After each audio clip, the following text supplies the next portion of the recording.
Welcome back to the 307 podcast with your host, Cornbread and Chili. Yo.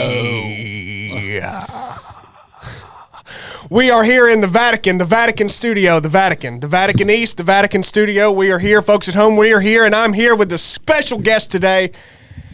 Nothing like you've ever seen. The hardest man on earth, the winner, not of the Cocodona 250, but winner of the hardest man at Cocodona 250 award.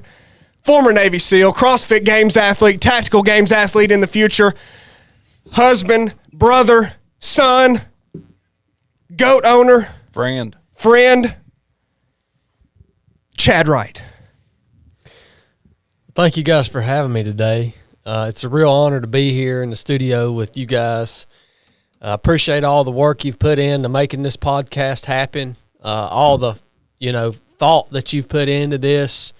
I'm sure you guys have spent hours researching me, coming up with, the real hard-hitting questions to ask to me, and I want to tell you you're welcome also. Well, thank you, sir. For giving you the opportunity thank you to interview me. Well, I mean, you may not know that we truly do understand the sacrifice that you give of your time whenever you come here and sit down with an interview like this. I mean, it really is. Cornbread and I feel blessed that you would be willing to do that, and we thank you for that. And yeah, there's a lot of people that would pay a lot of money to be sitting where you guys are sitting right now. Well, we It's have. the only reason I got up this morning. Yeah, I wasn't even going to get up. Well, I wouldn't. Then I said, "Hush, almighty! I forgot we had Chad on the Corn and Chili podcast today." Well, I wasn't going to bring it up, but we did pay you a lot of money, and it was worth every we're not penny. supposed to let the public know. Well, it was worth every penny so far. So yeah. Speaking of the hardest man on earth, what the world, man? Did you become that, or were you born that way? Is that just a congenital trait that it's a heavy burden to carry the title of the hardest man on earth. People are coming at you all the time. They're trying to challenge you at things, and to me, the whole time, it's just laughable. It's when people try to challenge me at stuff, when people want to come at me with all this crap, I mean, I'm the hardest man on earth. What the crap are you even thinking, man? But it's a heavy burden to carry, and you ask, is it something I was born with? Well, I had to be honest with you. Yeah, it really is. I mean, I came out of the womb just predestined to be the hardest man that lived during the time and place that I've been chosen to live in. And I tell all of you guys that, yes, the truth is I was born that way, because I don't want you to keep thinking that you can be like me. Because if I was to, say what everybody else says, oh, yeah, you can get to this level by, doing all these challenges and, militaries and doing all this stuff, it's not really true. The truth is you're not going to be like me, all right, because I was born this way. So you can quit trying now. You just weren't fortunate enough to be born. I mean, you got really screwed by being born during the same time period that I was born in. Oof, ouch. Yeah, you guys got really screwed because of that. If you would have been born before me or after me, you would have had a chance. Ouch. Yeah. So all the training that you do now, is that something you have to do to maintain that title, or is that just something you do to just rub it into all these underlings beneath you? I don't have to do anything to maintain the title, because like I say, I was born that way. Right. If I had to do something to maintain it, that would be assuming that, I built myself into this position. But the fact of the matter is, when you're born the way I'm born, maintain it. I mean, what the crap? I'm sorry. What the crap does that even I mean? apologize. That's a dumb question. So, the workouts that I do and the things that I do now, and when I go crush people and, do that kind of stuff, it's just comes natural. I mean, what else would I do if I wasn't doing what I'm doing?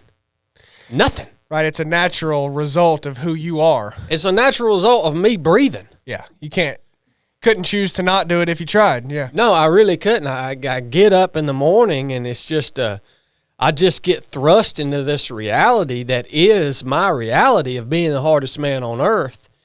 And well, what do you say when you have detractors and naysayers and negative Nancys and combatants to yourself that say, "Oh, hey, you're not the hardest man on the planet. It's this guy. It's somebody else." What do you say to that? I say you'll never be nothing, son. You'll never be nothing. Better warm your brain up. Yeah, I mean, That sounds like DJ Khaled. yeah, that's the reality of it. I mean, people are going to deny the facts. They've been doing it since the beginning of time. People are going to deny the facts. But look, you can look at science. You can look at history. You can look at current, right now, reality. You look at all the pieces, and it's going to point you to the truth that I'm the hardest man on earth. So you can run your dang mouth all you want. The fact is, you ain't never going to be nothing. You've recently indicated a desire to potentially run for some sort of political office. Well, I ain't going to run for it. Well, When I decide I want to do it, I'll just do it. Well, you're going to circumvent the democratic process? No. I'll go through the process, but that's just all for, regular people looking from the outside. Well, so you'd be running. No. It's not running when the outcome's already predetermined. Understood. Yeah. It would just be the illusion of running. Okay. So what position? Do you think that I would do any? Look, first of all, it's not possible for me to do anything that I'm not going to win. Look, I feel like he's disrespecting you a lot already. And look, this is my client here. Whoa. This is my client here, and we'll Well, leave. who's this guy? You don't need to know. Look, we'll leave the room if you want to keep disrespecting him. Look, we paid for an interview. Well, That's my manager. Let's get back to him crushing folks real quick. Okay. So I've worked out beside Chad a few times in the CrossFit gym, and maybe the world don't know this, so I'm going to proclaim it now. Chad has the fastest burpee, period. We won't even talk about it. Fastest burpee, period. I can do 3 kettlebell swings, and he will have done about 8 burpees. 1 box step up, 3 burpees.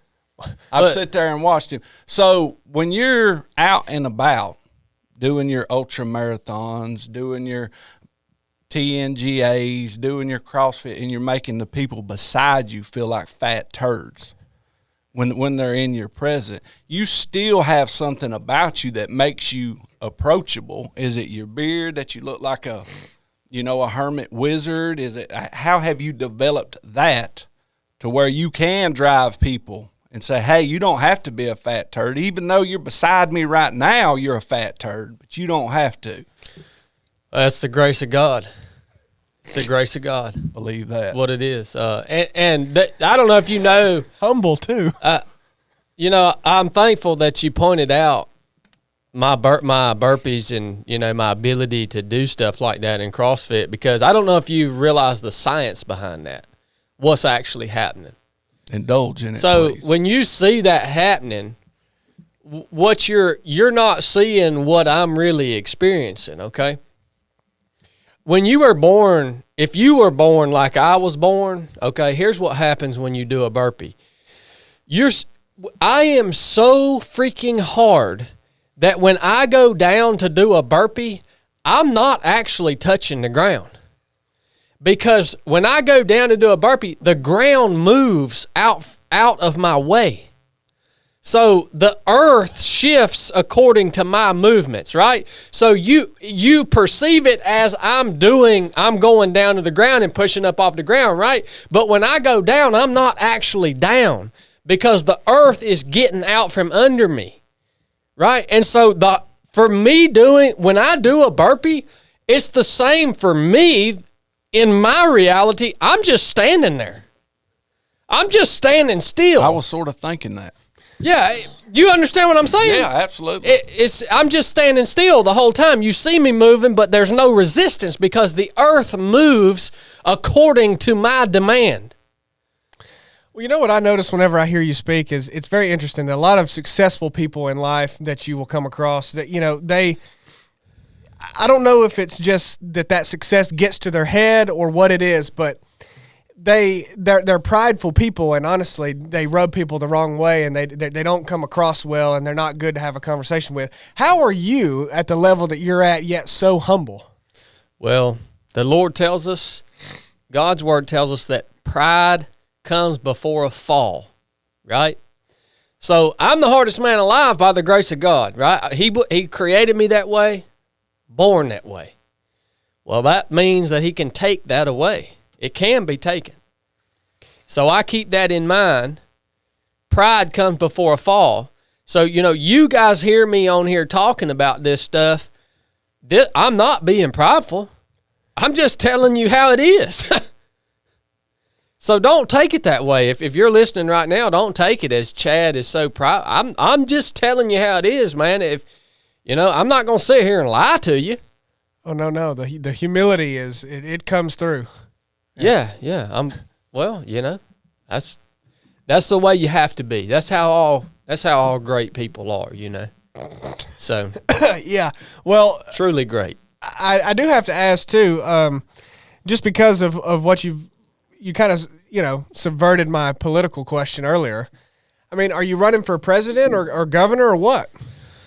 Well, I'll probably do both. I mean, why not? First governor, then president? Yeah. I think first governor because, I'm old school, man. I'm more loyal to my state. Why y'all think I moved back to Georgia after, being gone for so long? I'm old school, man. I moved back. I'm loyal to my state. I want to serve my state first. And, this writing on my arm right here, a lot of y'all don't know what that says because you don't ever take enough time to read it. That says unreconstructed. All right? Unreconstructed. I don't think that's a word. See, what happened after the northern states won the Civil War, they went through the South and they had a big campaign that was a reconstruction campaign, right? They was trying to get people in the South to once again, or not once again, but to ultimately become loyal to the federal government. I have no loyalty to the federal government. Matter of fact, I don't even think they should exist. The only reason I want to infiltrate the federal government is to destroy it, tear it down, disband it from the inside out. That would be the only purpose of being there. So any real work that I'm going to do is going to be done as governor. I'm loyal to my state, always will be. So the next step after governor would be president, but then for what purpose if you're loyal to your state only? To work myself out of a job. Well, that's been said before, right? Why are you different? Because I'm the hardest man alive. Well, all right. There's only one. All right, well, I'll be honest here. Only one of me. Now, I'm getting a little sick of this. I mean, you're not going to sit here and feed me this crap, you understand? Whoa. Look, man. Manager? You ready what kind of interview did you book me for? Look, I'll shut we're about to go black. Well, screw you, manager. I'll shut the interview down. Now, look here. You're the hardest man on earth. That can't be your fallback on every question. I asked you how are you going to do that, and you said, well, I'm the hardest man on earth. Answer the question. Look, man, I'm not. How are you going to work yourself out of a job? Look. Look. The details of that need to remain confidential. Oh, how convenient. Until the time comes to strike. That's real convenient. See, I ain't going to lay out the details of this plan, right now. Now, look, my talent, he doesn't act in a pusillanimous manner. So yeah, I'm not going to have you coming at him like that. That's so poor we tactics. can move on from this if you'd like. No, that's poor tactics. Poor tactics. Yeah. Well, let's move on. What? Tell me about a time you've been weak in your life. When he was in the womb? No, I wasn't even weak then. That's really a freaking stupid question to ask the hardest man alive. Well, no, I mean, how do you expect me to answer that question? Well, are you perfect? What? I'm perfectly strong. Oh my gosh! Yeah, I'm perfectly this hard. is unbelievable. Who are we talking to? How does the said hardest man alive continue to be the hardest man alive? Y'all what are you going to do next? No. How are you going to continue Y'all don't this? understand the whole concept of this. There is no continuation of it. It just is. It's just like your burpee. Yeah, it just is. Tell me a time. It's effortless. Tell me a time that you showed that you were weak. Can you think of one? No, obviously not. How? This is ridiculous. Obviously not. See, This is you guys ridiculous. you guys aren't thinking the right way about this. Okay, this is just something that just is. It is not something that I'm doing. My actions have no bearing on it. It's like a rock, and you ask it later on, well, how you going to keep being a rock? Who's this dolt that you brought that keeps chiming in? It just does. I'm gonna shut They don't get it, Chad. They clearly don't have the IQ level I Look, thought they I'm did gonna when I shut booked the interview interview down if this guy keeps interjecting. The thing is, I mean, you guys are thinking about this in the you obviously you guys have been watching too much social media. All right. You guys have been watching. Now it's our fault. Yeah, okay. Because you guys are thinking about this in terms of how it's portrayed on social media. Do your cold plunge, do your training every day, do this, do that, and it's going to make you into this monster person, That ain't the way it is, man. You got to be born with this crap, man. See, your mind has been warped about how all this works because you spent too much time on the Instagram. I've done over 10,000 interviews in my career. Never once have I met a more arrogant and prideful individual. And this interview, as far as I'm concerned, is over. What the crap, man? I've got nothing more to ask. Cornbread, if you want to ask him something, I'll gladly listen. This is unfreaking believable. My mind cannot fathom being born that way. Well, he wasn't, Cornbread. Don't you get it? This is it's smoke and mirrors, man. There has to be levels. So everything he does is a dog and pony show. You was to grant somebody your mentorship of being hard. Be a waste of time. Be a waste of time. It's unattainable. Yeah. I'm over I mean, to get to this level, yeah. So where should said person from the couch right now watching this start? Is there even a reason to start? Well, it depends. It depends on what your goals are. If your goal is to be like me, don't start, because it ain't gonna happen. Okay. If your goal is to just get better, then yeah, I mean, it just starts with getting off the couch and moving your body, right? Challenging your mind, right? 1% of the time. Yeah, you can get better, but you can't get like me. That's the thing, man. People been asking me to write these books and all this stuff, man, and I got nothing to tell them. Now I do want to tell you, you can get better. Just get going, right?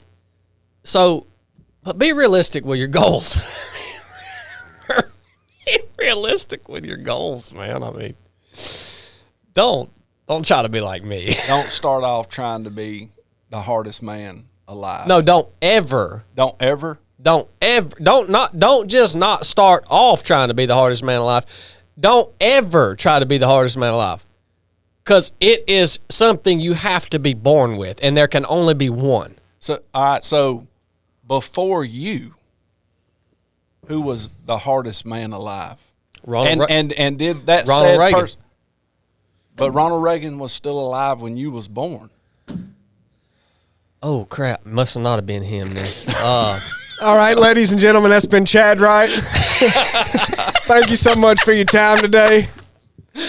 Boy, this was an honor and a pleasure. I don't want to speak on behalf of Cornbread, but for both of us. So, ladies and gentlemen, Chad Absolutely. Rite, thank you very much. Yep. All right. That sounds good. Good crap. What's up, YouTube? Welcome back to the 307 podcast. We're glad you're here. You guys are getting a double episode today. You just got the corn and chili show right there to kick the show off, and Kind of awkward, like transition, like just a morph. now we're going to get into 307 podcast, the podcast you guys are used to hearing. And what the crap are you talking about, Chili? Hey, This is now the 307 podcast. You ain't asking the questions no more. And my question for you is, what in the crap happened this morning, dude? That was well, we got a video coming out, Yeah. man. You gonna ruin it? No, we got a video coming out. I mean, people's gonna watch the video regardless, but I'm just, because people are gonna want to see how bad that was. So, will you please tell us what happened this morning? Because that was. It was sad, dude. It was real sad. We did a Murph workout. Yeah, in the yard. Okay. What slowed you down to the point that it slowed you down to? Well, we both had a vest on. We did it unpartitioned. Mile run, 100 pull-ups, then 200 push-ups, then 300 air squats. Which it was way harder doing it unpartitioned. Then another mile run, and yeah, you beat me by, I don't know, 6 minutes. Yeah, Not something good. like that. What got you? Hey, man. What was the hardest part for you? What slowed you down the most? Well, I was pretty much slow on all of it. Watching from the outside, what was he slowest on, Corn? Where did I pull on him the most? The push-ups. Push-ups? Yeah, the push-ups. I didn't do too well, man. At the beginning, I mean, he was wrapping them pull-ups out. It looked like y'all's hands. I don't want to get too far and mess the video up, but how did y'all's hands being so cold? I mean, how'd that affect your pull-ups? Well, Chili's not going to admit it, but Well, I don't know that affected the pull-ups much. I mean, well, I wasn't losing grip. yeah, I had good grip. It was just the pain. Yeah. It just hurt. Yeah, when your fingers are freezing cold, and these calluses and everything on your hands, it just hurts like the dickens. Yeah. So it's just an added layer of, dang, this sucks to be out here doing pull-ups. But no, the Murph's a good PT, man. We've been wanting to do that for about a month. So we filmed that for you guys this morning. I know y'all been waiting on that. We'll have Tech Guy get it edited up and put it out for you guys.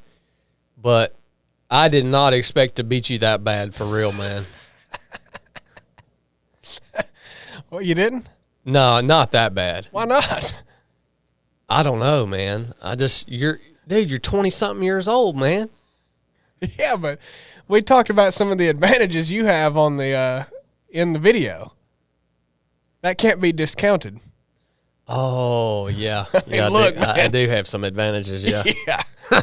I mean, I'm talking about, like, them push-ups when you don't have good circulation, Yeah. like I don't, you just kind of start failing on some of them push-up reps, and you were able to just keep rolling because of I roll right through the push-ups for sure. yeah. I had some heavy legs on that last little bit of run there, but I was so far ahead of you, there was no chance of you ever catching up after that.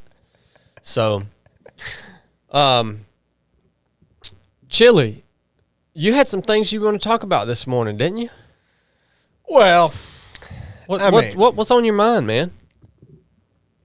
Well, I don't know. I was gonna say, I was hoping maybe it would fit in a more organic way to the podcast, but That's kind of how we do This things. is a very organic podcast. Well, it's organic. I guess maybe it would segue a little bit better, but you're not really the king of that, so we'll just move right along, and I'm kind of making one as we speak. So, we talk a lot about on the podcast, probably every week, death to self. Yeah. And denying yourself. And I think, I don't want to speak for all of us, but I think we all think about that. And I think you're going through a major journey of that. I don't think I'm telling tales out of school here. Yeah. And, that's an interesting thing to talk about and an interesting thing to endeavor on. And I've learned some things that I think there's some misconceptions, or I want to clear up if there is any misconceptions or clear up anything that we've said that people may be confused. Because I would hope that we don't talk about that in a way and that process and that endeavor in a way that would make it, that would cheapen it in any way or almost romanticize the idea to some simple, fun thing. And I don't know that we have. I just thought about it. Like, I think my eyes have even been open to, like, if you take that serious, like, that ain't just something you say you're going to do. Like, oh, I'm going to try to truly die to myself. Like, you'll be given an opportunity to do that. Mm-hmm. And when that comes, it ain't easy. Mm-hmm. And I don't want to make it sound like when we talk about it or when I talk about it that that's just something that's going to be easy. Like, hey, you should do this. And it's like, it's literally, I can't conceive of a harder endeavor on earth than to truly die to yourself to the fullest extent. Mm-hmm. Well, I think, like you said, you'll be given an opportunity to actually put that into practice. Well, for me, I feel like I'm given the opportunity to put that into practice, Exactly. pretty much every single day. That's why I can guarantee that. Yeah, pretty much every single day. I mean, the most recent example for me was yesterday.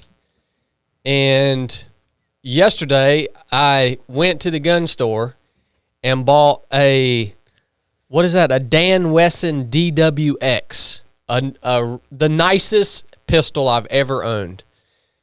I mean, it's like, well, it's a whole nother level of pistol, and I'm all excited. I get home, I eat me some breakfast. I'm excited about this gun. I couldn't believe I found it. Like, they're really hard to find, and this shop about 30 minutes up the road had one somehow. And I'm all excited about going out and shooting this thing because Blake and I got a shooting competition coming up. And I'm getting ready literally to finish eating my food and walk out the door. And here comes my mom and my two nieces, right? And they come over and they're going to go hiking and go do, their swing and their zip line and all this stuff. And like, it wasn't a thing where they told me like, hey, you need to come with us on this, that it was a choice that I had to make to put aside the thing that I was all excited about going to do and say, no, I'm actually going to spend time with people that matter to me, people that, especially my nieces, like something that could potentially have just a micro long-term impact. I'm going to put aside what I want to do to go do what's the right thing that I should be doing in this time and place. And if you're married, whether you're a husband or you're a wife, therein lies, and I think having children is a whole nother level, but I think if you're married, you definitely have the opportunity on a daily basis to walk this out And if you I couldn't imagine having children, because then you're probably having like hundreds of opportunities a day to walk this out, right? But I said I actually talked about a little bit about this on Resurrected on Patreon on Sunday, and I've told you guys on the podcast. It's like my new. You guys know I have some mantras, right? Don't die in the chair and be hard when it gets hard. My new mantra is you're not that important. I actually want to make a shirt about that. I don't know how I'm going to do that, but that's the new mantra that has helped me grow more so than any other mantra that I've ever had in my life. Is you're not that important. That's what I tell myself. And maybe that won't work for you, but it works for me. I've probably been walking around thinking I'm a little too important, because I've been told I was important ever since I joined the Navy. Like, we were always set aside. Like, even in boot camp, we were in a special division, we did special things. We had special treatment going through SEAL training, and then you're walking around on base, and you're the SEAL, right? And everybody else are just little people that are there to support you, right? And so my whole existence has been, there's been this lingering in the background existence of, well, you're the most important piece of the puzzle here, and so for rewiring that for me has been definitely a process, but that's my mantra right now: is you're not that important. It's super countercultural. It's and it's another thing that I've been thinking about. All the talk around counseling and mentorship and whatever, all the talk around it, and you guys know, I have a counselor that I go see, that I'm going through my story with. And I think that a lot of, and maybe you don't think this way, but I'll tell you the way that I thought. I used to think that people went to counseling so that they could heal things about their past, right? Like, so that they could bring things up, and so that they could heal that part of themselves or their past or their whatever it is, right? Well, as I've went through this process, I'm like, I'm not looking into the past to heal or redeem those things. I'm looking into the past and I'm bringing them to the surface so that I can kill them. Not heal them. I want to kill them. The parts of you that were. Yeah, I want to kill the parts of, I don't want to heal them. I don't want to redeem them. I don't want to figure out some way to change them and hold on to them and say, oh yeah, well this is what makes me who I am. No, man, I want to freaking kill them, dude. Like, I don't want there to be anything left except a shell that can be filled by the Holy Spirit and used by God. That's all I want to be left. So I just think those are the two things that have really impacted me. You're not that important, and I'm not trying to heal. I'm trying to freaking kill. And you're applying that to basically the your mistakes in the past and the parts of you that were doing wrong or things that happened to you, or what? I mean, what are you trying to kill? I think all of the above. I think all of the above. All of the lingering things about me prior to serving Christ. Like, all of the lingering things about me prior to Christ in me, right? Because, we looked at it all on Resurrected the other night. I went through Romans, I think it was chapter 7, right, Blake? Yeah. I think it was chapter 7 where Paul talks a lot about all this stuff by inspiration of the Holy Spirit. And, when you decide you want to, when you're called by Christ and you heed that call, right? A lot of us think that, well, Scripture even says you become a new creation, right? But you do become a new creation spiritually. But there's a whole bunch of crap physically and mentally that lingers. And those things that are lingering are in direct opposition to the new redeemed spirit that Christ puts in you. So the battle is killing anything that is opposed to your redeemed spirit in Christ. Yeah. That's the battle, right? Is putting anything about you to death that is in opposition to your redeemed spirit. Now, we read in Romans chapter 7 that will never actually be 100% done in this life, if you read Romans chapter 7. Because, unfortunately, our flesh, which is our mind and our body, is still under the law of sin, the curse of sin. We're all living with that, right? But the battle is trying to put as much of that to death as you possibly can.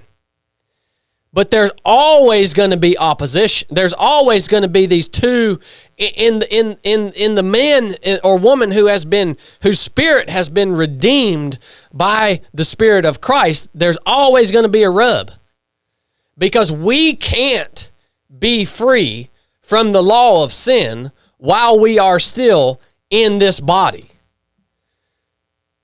But we can do the best we can to put as much of it to death as we possibly can. So that's my understanding of it. Yeah, and you talk about you're not that important, and I don't know. And the way I've thought of it too is, I even said it earlier, like, it doesn't matter. That applies to so many things. And when you think about what you want, just what you want or what your flesh wants, that's going to matter to you because you're you. I mean, that's going to matter. That's why there's a struggle. But ultimately, it doesn't matter.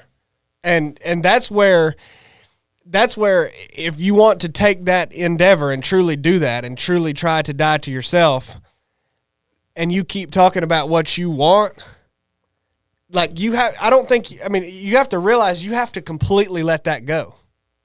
I mean, it doesn't matter. You're going to still want things. Yeah. But like, that's because that's the thing. When we talk about the flesh, like, I'm including the mind in that's that. Flesh. What we think of as the human brain and the way it operates, and that's what I'm saying. Yeah, you're exactly right, Chili. Yeah, but you have to, maybe it's just me, but some of these things have to be grasped when you're even talking about these things, because it's like, if you don't know what you're saying when you say you want to die to yourself, it can sound great. Like, it's contrary to everything about our nature. Yeah. I mean, you're literally asking to subvert your entire nature and being, and to do this thing that's essentially going to make you at war with yourself. It's actually a divinely orchestrated process. It's very interesting. Yeah, it is. I don't think that it can be that it can happen, or it can even be understood to a certain extent without the prompting of the Lord. Without the prompting of the Lord, right? Yeah, man, there's a lot going on. There's a lot going on that that we don't give. Here's what I'm trying to get at, man. A lot of us within the body of Christ or within the church of Christ, we say we believe in the things that we talk about, but I think that there's a lot of us, and I'm guilty of this too, that don't actually believe in what we're talking about. We don't actually believe it. Because if you actually believed it, it would change everything about your worldview and the way you operate. So, like, last night, a person in my life was struggling with something, with some stuff, and they were curious about the nature of what was bringing on the struggle. And they opened up and basically asked me, said, or made the statement, could this be some sort of demonic or some sort of spiritual opposition that's bringing this, like, on me? That's bringing these things I'm struggling with on me? Like, is this, in other words, is this physiological? Is this being caused by my environment? Or is this something of a spiritual nature? And so then we're getting into this conversation about spiritual warfare, right? And we talk about that a lot, but how many of us actually believe that there is a spiritual war being freaking raging on against you? Like, how many of you actually believe that? Like, you have a host of demonic forces that are opposing you every freaking minute of every day. They're trying to work their way into your mind, your life, your finances, your marriage, your business. They are trying to find an angle on you. And so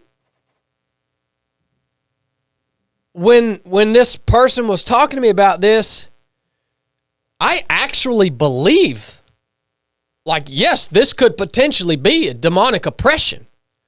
Like, I truly believe in a spiritual war that is, an unseen spiritual war is raging. And so, what did I do? I said, well, let me pray with you. Let me, actually, don't let me pray. Let me come against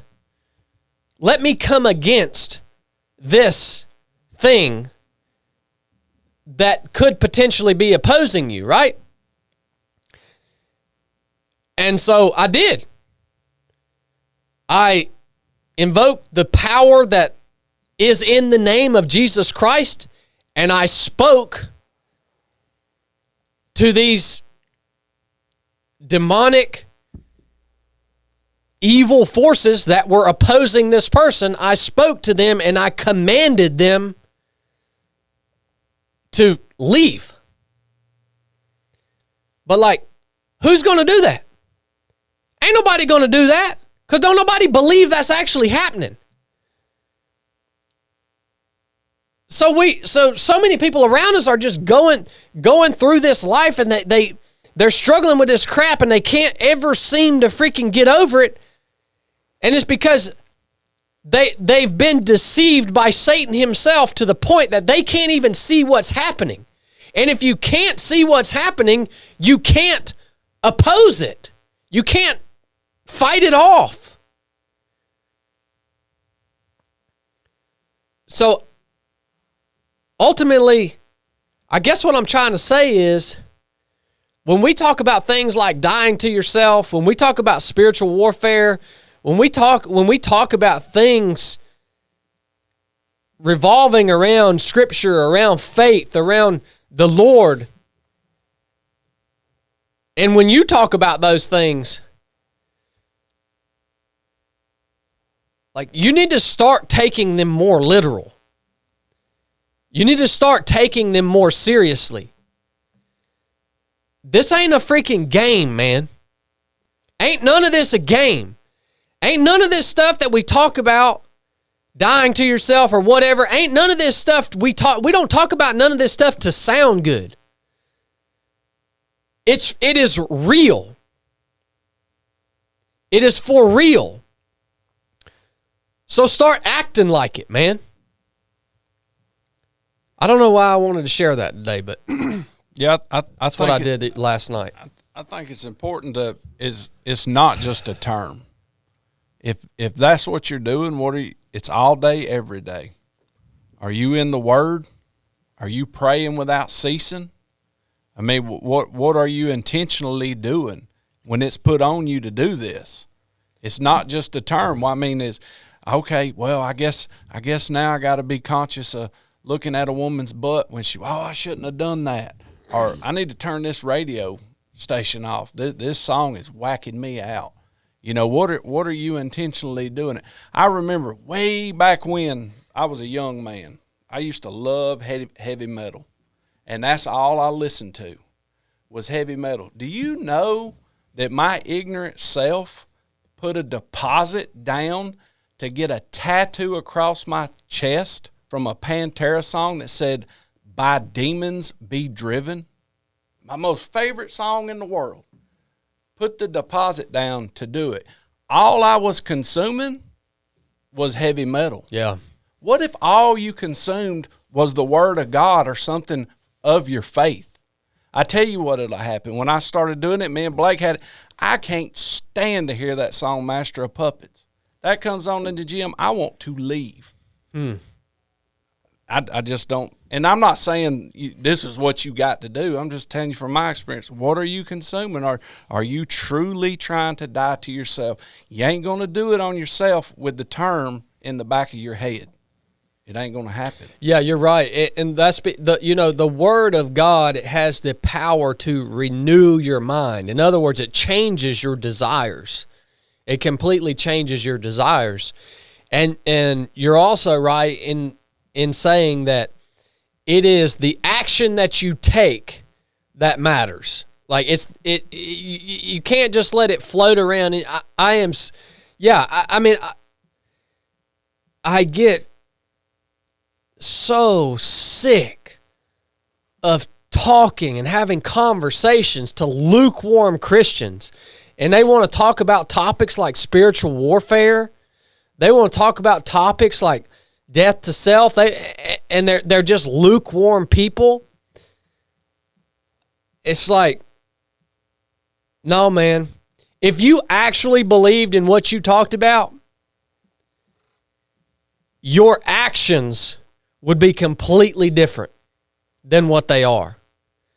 Because, I don't know. But I know and I also want to say, like, I'm not trying to be judgmental about other people's level of faith or whatever, but like if you're not going to live it, don't even freaking talk about it around me. If you ain't living it, just shut up. Or at least trying to live it. Like, there's got to be some evidence. So I hope you guys would hold me to the same standard. Yeah, and when you actually take that endeavor, what I meant earlier, the opportunities are all around you, but if you're not really trying to do that, you won't see them. But when you try to do that and you start to see them, they're everywhere, and it don't make it any easier. It makes it harder. When you see those things, you don't stop wanting to do what your flesh wants. That don't stop. Yeah. Yeah, your desires change because now it's a war, but you don't stop wanting to do it. Mm-hmm. And that can't be taken lightly. Because, what are you going to do? You're going to sit here and talk about how you're going to do that, but then when the situation comes, you say, yeah, but I want to do this. You don't get to freaking do that. As bad as you're going to want to. You don't get to say, well, but I want to do this. I'm trying to do this, but yeah, but I'd rather do this. You got to realize you don't get to say that anymore. Mm-hmm. Yeah, and that's hard. That's real hard. You got anything, tech guy?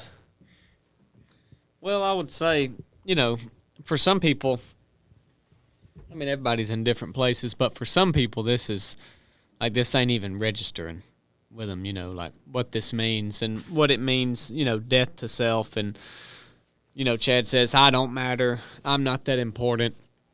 And that works for him. But I think on a very, very basic level, maybe for somebody that doesn't quite understand it, what we're talking about is Chad's not saying that his body actually doesn't matter, like he doesn't matter, because he was created by God, so he does matter, and he does have a high value, and so don't get it confused with that. What he's saying is that his desires that don't align with God's desires is what doesn't matter. And so the things like yesterday, for example, he talked about he wanted to shoot the gun, but he had an opportunity to spend time with family. And so what would be, I ask the question a lot of times to help me discern what would be, of God and what's not. And I'll ask myself, is it eternal? If I die, is me shooting this gun going to carry eternal benefit? Or is me spending time with my mom and kids going to have more of an eternal benefit? And maybe it's just a micro one, like he said. Maybe it's just a very small thing that they hang on to, a memory they have, then maybe they learn something. But is this going to carry on beyond me? Is it eternal? Is it going to last forever? And so that I just wanted to lay that out because a lot of times we can kind of, like, we understand what we're all saying here, but I know for certain that there's a lot of people that are like, what do you mean you don't matter? That's contradictory to the mm-hmm. Bible. What do you mean, dying to yourself? What does all of those things mean? And it's dying to the desires that you have that don't align with God's desires. And so, if you feel called to kind of begin this process, we all should as Christians. But if this is something that you've heard, maybe you keep hearing it and you say, I kind of feel like I need to do that. I see some areas. Then to be able to discern that's a question I ask myself a lot of times. Is this eternal? Is what I'm doing right now eternal? Especially if I have an option, like two things, and it's like, which one do I do? You can generally tell, but sometimes it can get a little, gray or confusing. So, I is referencing the old man. That's what I is. I is referencing the old man. So when you read Romans chapter 7, I and me is used over 35 times in just a few verses. And it's because he's talking about the conflict between his redeemed spirit in Christ and the old man. So when I say I'm not that important, I'm referencing the old man and his your desires of flesh and his mental desires and all of the selfishness that the old man is selfish, and that's what the I is representative of. Yeah. So, well, where do we go from here? Need you another segue, don't you? I do like one of them Theo podcasts. Well, what else could we talk about? Yeah. Speaking of that, I got to hear Chili on the Theo Vaughn podcast the other day. Oh, I did too. Yeah. That camera, what's going on with that camera? I don't know, man. It keeps shutting off. Well, you're going to have to take care of that, all right, Bubba? Yeah, I'm going to order a new one here in just a minute. So, that thing's been working. It's been working the whole dang time. Well, you must have did something to it. Well, I told you when we set this up that I needed to buy a camera that was dedicated in here. We didn't have to take off and film with. And you said, oh, no, I use my phone to film now. Well, look, you can figure it out. Or I just ordered a new one just right now. Oh, my gosh. Yeah, I got to hear Chili calling in on the Theo Vaughn podcast the other day. And, dude, I'm really glad that you know what struck me when I heard that, Chili? What's that? You know, you told him the same thing you've been telling me for years, essentially. It's very strange, Chad. Well, I was really thankful that you called in and just, you know, whatever that meant to him, I don't know. That jugger don't know you, but you just told him the same thing you've been telling me for years, man. I thought it was wild, and I tell you what, man, it made me really thankful for you. It really did. No, man, I straight up, it really did, because I'm sitting here thinking, you know, Theo Vaughn, whoever he is, he doesn't have a Chili in his life. I've had a Chili in my life, you know, and he's been telling me the same thing that he told that dude for a long, long time, and I think it's been a huge part of my growth, for real. Yeah, I really do, man, because you know how hard I used to struggle with, you know, what people were saying online about what I'm trying to do, what I'm doing, this and that, and because I didn't understand it. Like, I didn't understand it. I was basing my, you know, thought process off of how people interact in person, because I have been new to all the online stuff. I mean, that was not a part of my life. And I struggled with that for a long time, dude, but, you know, just the mentorship you've given me on that stuff over the years, I think has been a tremendous part of allowing me to grow into who I'm called to be and what I'm called to do, you know? So I was really thankful that you shared that with him, man. And I just want you to, if you can, just kind of expound on the thought process or the truth behind what you're saying. Well, first of all, I don't want to discount the compliment that you just gave me. So maybe I shouldn't even say this at all, but I mean, I don't know. It's hard for me to think that, I mean, I've helped you in any way. I mean, obviously I would hope that I could, possibly. I guess I just don't know how I even could, but I mean. Well, I think it's because there's a chance that if I wouldn't have had you in my corner reminding me of what was true and reminding me of, like, the way I should, the proper way to react to the things that were really bothering me. If I wouldn't have had you in my corner, I think there's a high probability that I would have selfishly either stopped completely or that I would have backed way off. Yeah, well. So that's how. Well, I mean, it's strange for me because, like, I care about you. And, like, when you were going through that back then and going through stuff now and going through anything, I mean, I genuinely care about it. Dude, I remember being with you in Austin, Texas, and we had just started YouTube, and it was blowing up, right? And there were all these freaking cats on these YouTube videos that were just talking mad crap, dude. And dude, it bothered me because it was new to me. I was like, what the crap is this? Like, I'm trying to do a good thing here. Yeah. Like, what the crap is this, man? Like, I didn't know how to react to it. You know what I mean? You remember that? Yeah. You remember how upset I was, man? Yeah, and I remember you even called some people.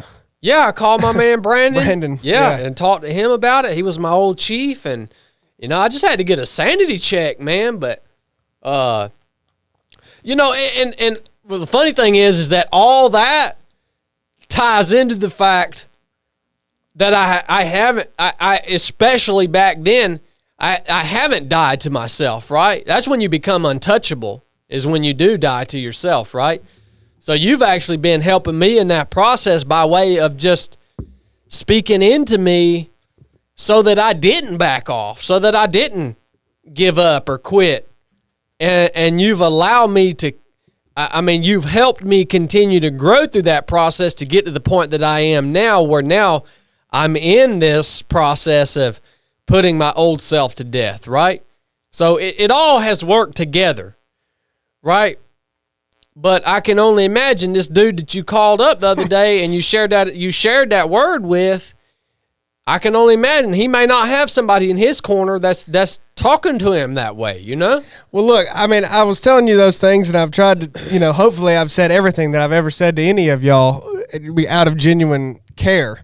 And, that makes sense to me why I care about you guys. I mean, you're my team, and I mean, not to just return the compliment, but this is something I've been wanting to say to all of you for a while. Like, I'm not a team guy. I mean, it's really sickening how selfish I am, truly, and prideful. I mean, it's really ridiculous.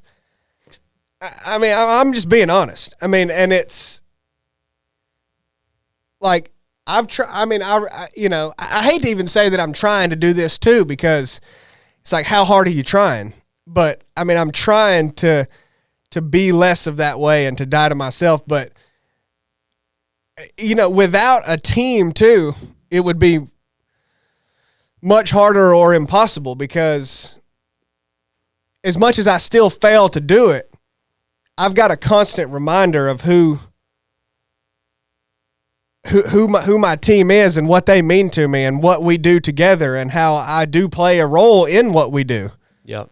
That if I don't do it, it hurts everybody else. Yeah, no matter how significant or insignificant you may feel any given day, if you are a part of a team, you play some role, or you could play a role much better that you're not doing because you're selfish. And so that's given me that opportunity. And I wouldn't, and I even care. It's just because I genuinely care about all of you. And, why I called into that show. I mean, this is just weird stuff's been happening to me. And that's a weird thing that happened to me because, yeah, I listen to some podcasts and some other things and whatnot, but I would never call. I don't know why I did that. I mean, his podcast to me is really funny. I like watching it. I think he's good at what he does. I think it's entertaining. But I don't know, like that's very out of character for me to call in like that. I don't know the dude. I mean, it was weird as I did it. Mm-hmm. When I was like, oh, I should call in and say this, I was like, why? I mean, why would I do that? I don't know the guy. I mean, you can't. If you've never met somebody, how can you like or dislike them? I just like his show, but I don't know him. But I guess something in me cares about him and cares about other people. I mean, so since I watched his show, I heard what he was saying. I was just like, well, I'll just say this, and I don't know. It was funny just because he did listen to it, and maybe it helped him somehow. But I don't understand any of it. But it's the reason I said that is the same, reason that I said anything to you. It's because I genuinely try to do right, and I care. Mm-hmm. And I think that's something that can hamstring a lot of people, and it's really unfortunate. Because, I mean, you would get frustrated with me too, Oh, yeah. When I would tell you not to care or whatever, you were like, well, dude, that's easier said than done. Yeah. And it is. I guess. I mean, I still don't know how the practical steps for that, but I think it's just I mean the practical steps for me it's just been time and not giving up, right? I mean, just time and not backing off or not quitting and not giving up. What it is too is you're being told lies. Yeah. I mean, a lot of times you hear lies from other outside sources. Yeah. And then you may tell yourself lies. So how do you combat that? Well, to me, I've been very fixated on the truth for a while now. Mm-hmm. I mean, that's just like a recurring thing. Well, how do you combat lies with the truth? Yep. And maybe you have to tell yourself what the truth is. And maybe if you can't tell yourself, you have to have somebody else tell you. Yep. But that will ultimately win. Mm-hmm. I think people start to succumb to lies very slowly, whether they're being fed them or they're telling them themselves or both. But to me, I think a real antidote to that is the truth. I don't think they can overcome the truth. The only way they can win is if the truth is not spoken to them. Yeah.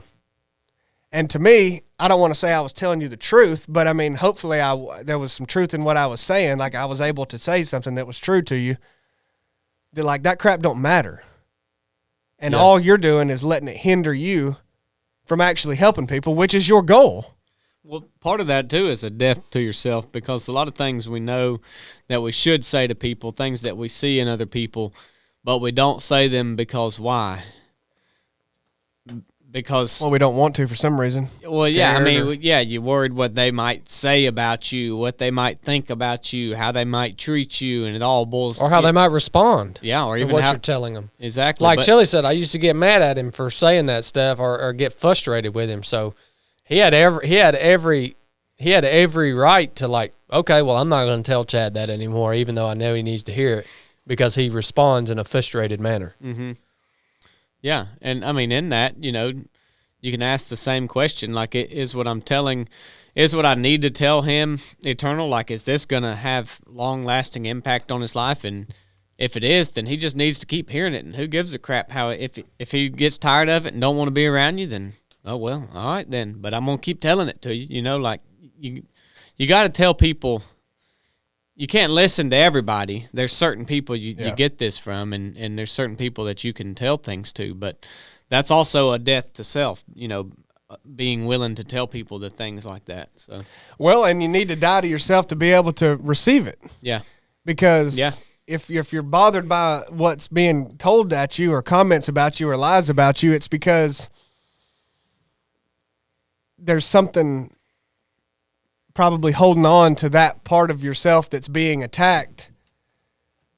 I don't even know how to word that, but like... No, that's exactly what it is. I mean, it doesn't matter. That's exactly what it is. It doesn't matter. They're lies, It's lies about you. It does not matter. Yeah. Blake, is Chili's camera off? No, the room's too hot. All the cameras are overheating. We got corns going. Oh, my gosh, man. Are you serious, man? Yeah, it's hot as crap in here. Well, you need to cut the darn AC down, man. Oh, yeah, we need to get a fan or something. Well, all that being said, I think to me, it also makes me think of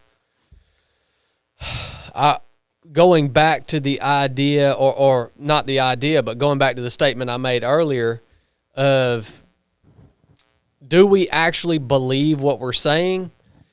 Because, Chili, you talk about like weird things are happening, man.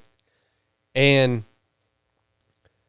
I also think we have a hard time believing, not only in spiritual warfare and all these other things that we talk about, but we also have a hard time to believing that we are actually being used by God, our Creator. We are being used by Him to accomplish His will. Like, can you really do you really believe that? That's what's happening. Like, you little insignificant, weak, fallible human being, you are being used by the most powerful being that exists. You're being used to accomplish the will that being has for his creation. And so when weird things happen, we're like, whoa, that was weird. Well, it's weird to you because you don't understand you're being used to accomplish something that's bigger than your mind can even freaking comprehend. Well, yeah, I don't understand it. And that's just the way that God designed. That's the way he chose to carry out his will, is by way of his people, his creation. That's the way he set it all up. That's the way he designed it. Right? So, as long as you continue to, I guess as long as you continue to seek or endeavor to be used by the Lord, weird things are going to daggone happen.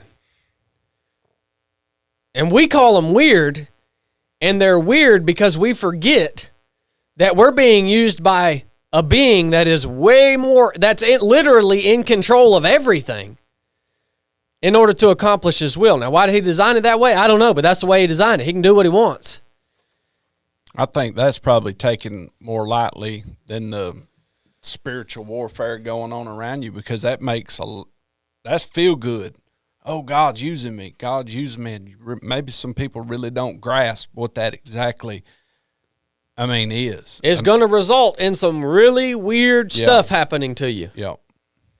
Absolutely. Yeah. And by weird, meaning I don't understand why this is happening, why I'm here, why I'm talking to this person, why I'm doing this thing.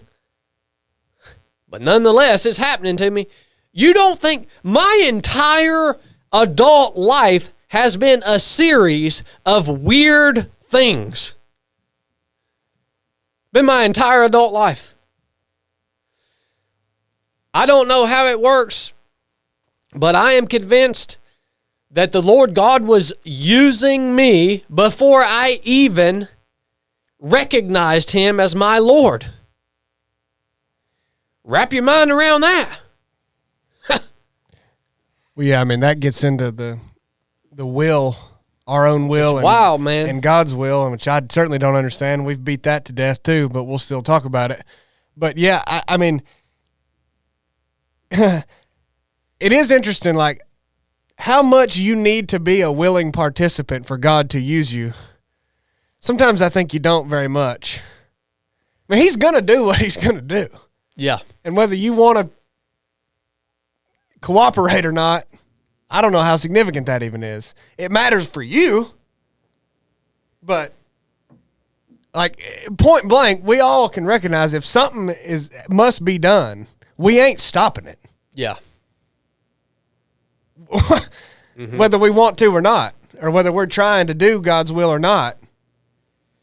The problem resides in our own ability to comprehend. So, and we still cling on to ourselves. Yeah, so the problem with us understanding how the Lord operates and how he uses his creation to accomplish his will, and how much of that is on our behalf and how much of that is out of our control, is because we cannot possibly comprehend his design. That's the problem. It doesn't compute. That's why we can't come to a conclusion on it. It doesn't compute. Our computer is not big enough.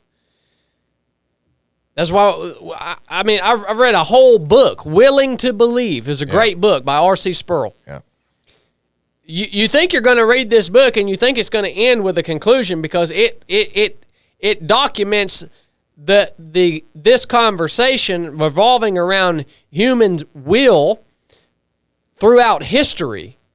And it documents the words and the writings and the thoughts of some of the greatest thinkers within the body of Christ that have ever lived. And you think you're going to find a conclusion to it, but the book ends with no conclusion because it doesn't compute. And that's a good thing. I get excited when I think we can't figure it out. Yeah. God is so much bigger than us, period. We ain't going to figure it out. Yeah. It's good that we can't fully comprehend the Creator. That's a good thing, but it's also a really, really difficult thing to reconcile with or to accept, because that then requires what we call faith, right? And faith is the hard part. So, well, Blake, if we got any questions from the YouTube audience, I'd be happy to take a minute to answer those questions before all of our equipment shuts down, I think it already has. burns up. Well, this podcast started and ended differently, didn't it? Well, we like to have a little bit of everything for people here on the podcast. You know, we like to have some comedy. We like to have some spiritual talk. We like to have some physical talk. We like to talk about all. Look, if you come up in here, you know, you might have to fast forward, but there's going to be something here for you. All right? So, we got anything from YouTube, Blake? I don't see any questions right now. Kyle Chiraboga, he's always asking if you're going to be at your workout place or not on Saturday, January 13th. You never know. He might not even work out there anymore, really. That's the only thing. And then the question mark. Oh, Blake. Could you bring us out with a little dad advice? A little dad advice. Well, unfortunately, I won't be able to do that for you, but There's two fathers we in the do room. have Cornbread and Blake in here. Corn senior father. Yeah, and I would say it depending on the year of the chitlins would be knowledgeable for what kind of advice to give. But here of recent, with my boys becoming young men, the thing I had to learn the biggest was just don't be scared to let them fail, because you can hold their hand on upward to the time you get called by the Lord. Just don't be scared to let them fail. That was probably the biggest hiccup I did in their late teens. Yeah. Was holding their hand too much. Don't be as scared to fail with them. Fail with them when you're teaching them too. Because I thought about that the other day when me and G went goose hunting, and we was trying a teetotal different setup on these geese, and I was aggravating him. Oh, G, you picked G's my youngest nephew. You picked the wrong way to do this. Well, actually, we talked about it, and it was both our failures. And so, hey, well, this is where we messed up. So don't be scared to fail with them too. You ain't gonna learn with them. Can't always be their fault. Yeah, I would say, for me, people always ask, you know, how can I be a better dad or better husband or better this or that? And really, it's just by becoming better yourself. And so, you know, maybe you don't like that answer, maybe you do, but that's the truth of things. When you become better, the people you are around also become better. And I would also say that don't neglect. You know, it's okay for your kids to suffer at the cost of your relationship with Christ and your relationship with your spouse. And people would think, well, if I spend all my time with my kids, they're going to prosper over everything else. And that's not true. And I'd say the best gift you could give your kids is a healthy relationship with your wife. And the best relationship the best thing you can give your wife is a healthy relationship with Christ. And so when those things are actually in order, they all actually prosper to the maximum degree. And so, you know, don't just think about how can I be a better dad, it's all about my kids. Well, no, it's really not. It's about being a better person yourself, but also modeling a healthy relationship with your wife, or if you're dad, your wife, and then Christ. So that's what I would say. It's like a chain of command. Yeah. Yeah, for sure. While you're looking at those, if another one pops up, we'll answer it. But we do have the race coming up in February. If you guys want to come out and run with us, y'all come out and run with us. I'll attach a link in the description of this episode where you can go sign up for the race. It's going to be a fun day. Brooks got a darn coffee truck coming out there, couple food trucks.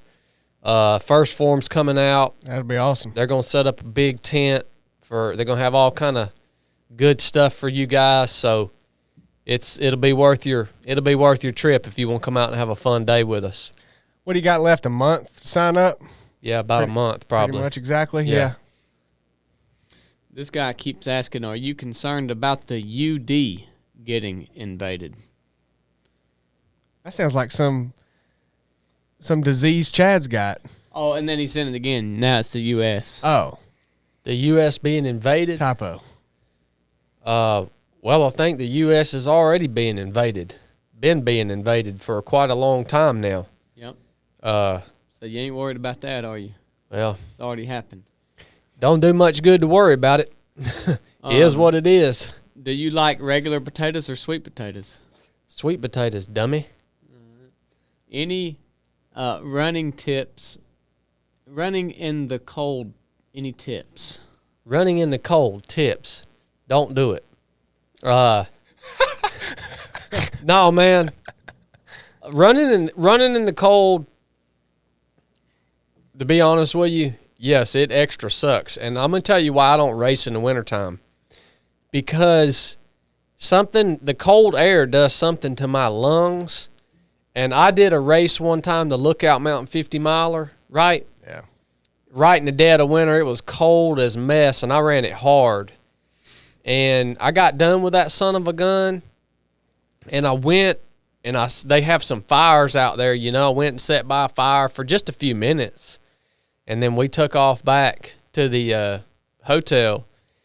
And, man, I could barely breathe. You're breathing that smoke, man. It wasn't that cold air. Well, it was – I mean, I've sat around fires after a race before in the summertime, and it don't do that to me. But it does something to my lungs. What kind of tips are you looking for? I mean, what? Shuts my lungs down. I don't race in the winter.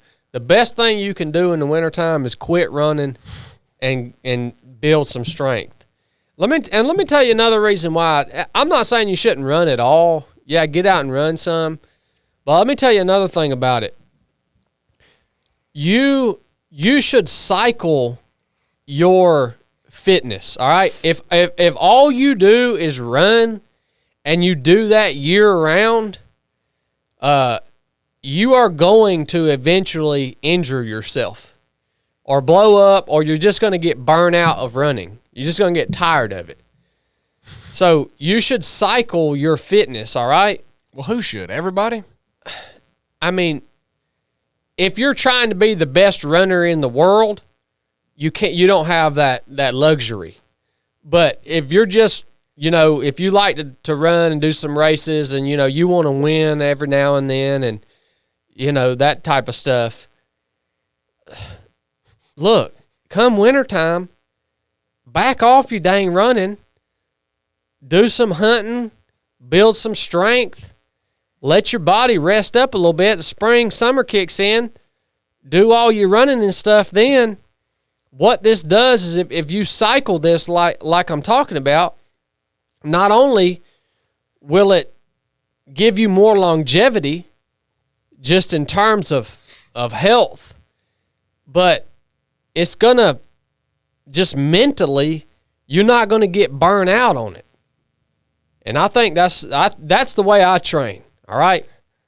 I still run some in the wintertime. Yeah, I'll get out and do some runs, but I'm not focused on running in the wintertime. So the reason you don't like running in the wintertime, and it sucks because it's cold, is because that's the way the Lord made things. You're supposed to daggone sit in your teepee and hunker down in the wintertime, be inside, lifting weights and stuff. Get out and run in the summertime. That's how you do it. Well, thank you for that word and answer to that question. You're welcome.